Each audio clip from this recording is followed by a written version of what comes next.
एक समय की बात है। एक गांव में सफेद साड़ी वाली चुड़ैल का आतंक था। चुड़ैल रात भर गांव में घूमती और गांव का जो भी आदमी उसे दिखाई देता उसे वो घायल कर देती। अरे कोई तो बचाओ, मर गया रे। एक रात हरिया अपने खेत से अपने घर लौट रहा था कि तभी अचानक उसके सामने चुड़ैल आ जाती है। अरे बाप रे, ये चुड़ैल कहाँ से आ गई? आज तो मैं गया काम से।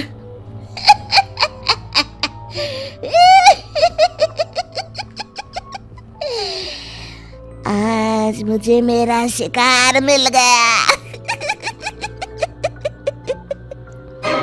अरे चुड़ैल दीदी, मुझे छोड़ दो। जैसे ही चुड़ैल हरिया की तरफ बढ़ती है, हरिया वहां से भाग जाता है और अपने घर के दरवाजे पे पहुंचता है। अरे भगवान, जल्दी से दरवाजा खोलो, मेरे पीछे चुड़ैल पड़ी है। हरिया की पत्नी जल्दी से दरवाजा खोल देती है। अरे आप इतना हाफ क्यों रहे हैं? अरे मेरे पीछे चुड़ैल पड़ी है, आज तो मैं बाल बाल बच गया।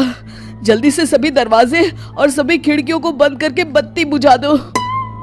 तभी चुड़ैल हरिया के घर के पास पहुंच जाती है। अरे वो आदमी कहाँ गायब हो गया?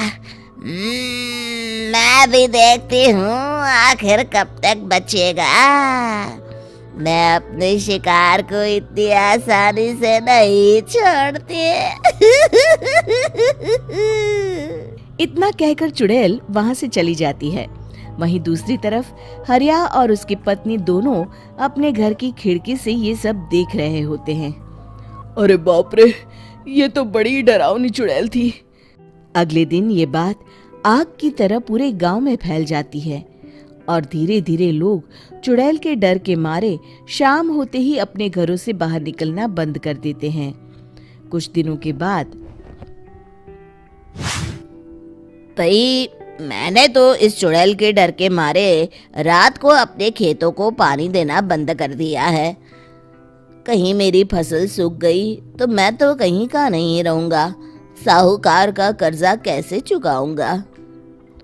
अरे भाई, पूरे गांव वालों का यही हाल है। पता नहीं ये चुड़ैल हमारे गांव में कहां से आ गई। फिर एक दिन गांव के पास वाली नदी के किनारे एक बहुत बड़े तांत्रिक के आने की बात कुछ गांव वालों को पता चलती है। वो लोग जाके ये बात गांव के मुखिया को बताते हैं। मुखिया जी, नदी के किनारे एक बहुत ही पहुंचे हुए तांत्रिक बाबा आए हैं। हमें उनसे मदद मांगनी चाहिए। मैंने सुना है वो बड़े बड़े भूतों और चुड़ैलों को अपने वश में कर लेते हैं। मुखिया जी सभी गांव वालों को लेकर उस तांत्रिक के पास पहुंच जाते हैं। ओम फट स्वाहा, ओम फट स्वाहा। तभी तांत्रिक अपनी बंद आंखों को खोलकर कहता है, क्या बात है? तुम सब लोग यहाँ क्यों आए हो? मुखिया जी उस तांत्रिक को सारी बात बता देते हैं। अच्छा, तो ये बात है। और तांत्रिक अपनी आंखों को बंद कर लेता है। मैं देख रहा हूँ तुम्हारे पूर्वजों ने बहुत पाप किए थे, जिससे ये गांव अब श्रापित हो चुका है। उसी के फल स्वरूप तुम्हारे गांव में चुड़ैल आई है। ये चुड़ैल बहुत खतरनाक है, ये किसी को नहीं छोड़ेगी। हे भगवान, मर गए रे, अब क्या होगा? तभी गांव के मुखिया जी कहते हैं, बाबा, इस चुड़ैल से हम सबको बचा लीजिए। कोई तो उपाय होगा। इसका सिर्फ एक ही उपाय है। सभी गांव वालों को बारी बारी हर दिन अपनी आधी फसल उस पहाड़ी के ऊपर बनी काली गुफा में छोड़ के आनी होगी। तभी उस चुड़ैल की भूख मिटेगी और श्राप का प्रभाव खत्म हो जाएगा और तुम सब जिंदा बच जाओगे। सभी गांव वाले उस तांत्रिक की बात को मान लेते हैं और वहां से चले जाते हैं। फिर अगले दिन से रोज उस गांव के लोग बारी बारी से अपनी आधी फसल उस काली गुफा के पास जाकर रखाते। कुछ दिनों बाद हरिया की बारी आती है। बाप रे, आज तो मेरी बारी है उस काली गुफा में जाने की। क्या करूं, वो तो बड़ी खतरनाक चुड़ैल है। मेरे तो हाथ पैर कांप रहे हैं। फिर हरिया डरते डरते अनाज की बोरियां अपनी बैलगाड़ी में लाद देता है। तभी हरिया की पत्नी उससे कहती है, देखो जी, संभल के जाना और किसी भी हालत में शाम होने से पहले वापस आ जाना। उस चुड़ैल का कोई भरोसा नहीं है जी। हरिया बैलगाड़ी में बैठते हुए कहता है, भगवान, मैं क्या वापस आऊंगा? लगता है अब तो मेरी खबर ही आएगी। इतना कहकर हरिया वहां से चला जाता है। रास्ते में जंगल से गुजरते हुए हरिया की बैलगाड़ी का एक चक्का बड़े गड्ढे में फंस जाता है। हे भगवान, अब ये क्या मुसीबत है? हरिया नीचे उतर के पूरी ताकत से अपनी बैलगाड़ी को गड्ढे से निकालने की कोशिश करता है। बहुत देर मेहनत करने के बाद हरिया की बैलगाड़ी उस गड्ढे से बाहर निकल जाती है। हे भगवान, अब तो शाम होने वाली है। आज तो मैं गया काम से। जैसे तैसे हरिया काली गुफा में पहुंच जाता है। अरे मर गया रे, यहाँ तो चारों तरफ डरावना माहौल है। मैंने यहाँ आने में बहुत देर कर दी, कहीं चुड़ैल नाराज ना हो जाए। हरिया अनाज की बोरियां वहां रख के जैसे ही जाने लगता है, तभी उसे किसी के आने की आवाज सुनाई देती है। हरिया एक कोने में छुपकर अंदर देखने लगता है। चुड़ैल वहां आती है और फिर अपने चेहरे से नकली चुड़ैल का मुखौटा निकाल देती है। हरिया ये देख के हक्का बक्का रह जाता है। तभी चुड़ैल कहती है, भैया यहाँ आना।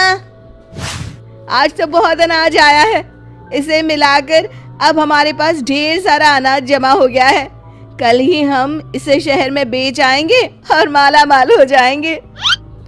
तभी अंदर से नदी के किनारे वाला तांत्रिक बाहर आता है। अरे, ये तो तांत्रिक बाबा है। हाँ, अब तो हम दोनों की जिंदगी मजे में कटेगी। गांव वालों को बेवकूफ बनाना इतना भी मुश्किल नहीं था। लोग तो तुम्हें सच में असली चुड़ैल समझते हैं। हाँ, तुमने सही कहा। अब ये गांव वाले चुड़ैल के डर से जिंदगी भर इस काली गुफा में अनाज पहुंचाते रहेंगे। अच्छा, तो ये बात है। ये दोनों पूरे गांव वालों को बेवकूफ बना रहे हैं। अभी जाकर सबको बताता हूँ। हरिया उन दोनों की पूरी बातें सुन लेता है और जल्दी से वापस गांव में आता है। गांव वालों को पूरी बात बता देता है। इससे पहले वो दोनों हमारा अनाज लेकर शहर जाए, हमें उन दोनों को पकड़ना होगा। उधर दूसरी तरफ नकली तांत्रिक और नकली चुड़ैल बनी औरत एक बड़ी गाड़ी में सारा अनाज लाद के वहां से निकलने की तैयारी कर रहे होते हैं। जल्दी करो, इससे पहले हमें कोई देख ले। हमें यहाँ से निकलना होगा। और तभी वो दोनों देखते हैं कि सामने से सभी गांव वाले अपने अपने हाथों में मशाल लेके आ रहे हैं। दोनों बुरी तरह डर जाते हैं। रुक जाओ, तुम दोनों का भांडा फूट चुका है। अरे मर गए रे, ये गांव वाले कहाँ से आ गए? तुमने क्या सोचा इतनी आसानी से यहाँ से निकल जाओगे? ये अनाज हमने अपने खून पसीने से दिन रात खेतों में मेहनत करके उगाया है। दोनों मुखिया जी के पैरों में गिर जाते हैं। हमें माफ कर दीजिए, हम दोनों एक नंबर के कामचोर हैं। बिना मेहनत किए पैसे कमाना चाहते थे। हाँ, अब हम आगे से मेहनत मजदूरी करके पैसे कमाएंगे। हमें कुछ मत करना, हमें छोड़ दीजिए।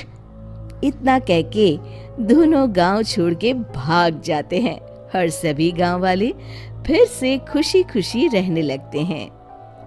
शिक्षा, तभी तो कहते हैं कि किसी भी समस्या का समाधान केवल सूझबूझ से ही करना चाहिए और कभी हिम्मत नहीं हारनी चाहिए।